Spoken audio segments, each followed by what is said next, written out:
So let's start with Antony Blinken, Biden's Secretary of State. He posted the following tweet. He's since deleted this tweet, by the way, because people noticed that he posted it. This is what he said. He said, Turkish Foreign Minister Hakan Fidan and I spoke further on Hamas's terrorist attack on Israel.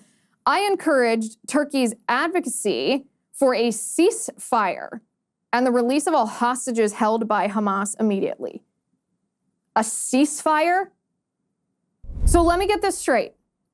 Israel has sustained the deadliest day since Jews were massacred during the Holocaust, and you don't want them to defend themselves?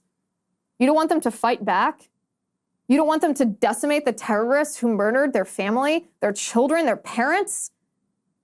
You want them to just stand back and say, oh, okay, well, now that the terrorists have gotten what they wanted, now that 1,000 Israelis, and by the way, almost a dozen Americans have been murdered, we're just gonna sit around and say, well, you got what you wanted, we're gonna let you have it. This is the most bananas reaction in the entire world. And it substantiates what we spoke about yesterday when I played that clip of Joe Biden saying, we stand with Israel, we support Israel, we will give them everything that they need. No, you won't. Your administration is already telling them preemptively that they cannot defend themselves, that they cannot go in and decimate Hamas. Imagine for a second, we compared this terror attack in Israel to 9/11 because it is an apropos comparison. In fact, it's deadlier per capita for Israelis than 9/11 was per capita for Americans. In fact, if you do the math, the number of Israelis that were murdered per capita would equal like 20 or 25,000 Americans being murdered all at once in a terror attack. Can you imagine that? And imagine if you had a Secretary of State of the presidential administration. Bush was president at the time of 9/11, right? Imagine if you had Condoleezza Rice, who was his Secretary of State, standing up and saying, you know what?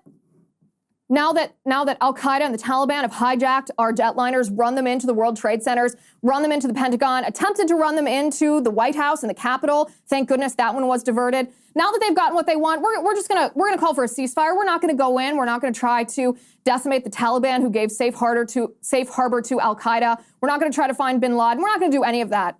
We're just, what good is violence, right? Violence begets violence. It's a cycle of violence we don't want to perpetuate. Imagine if someone had said that.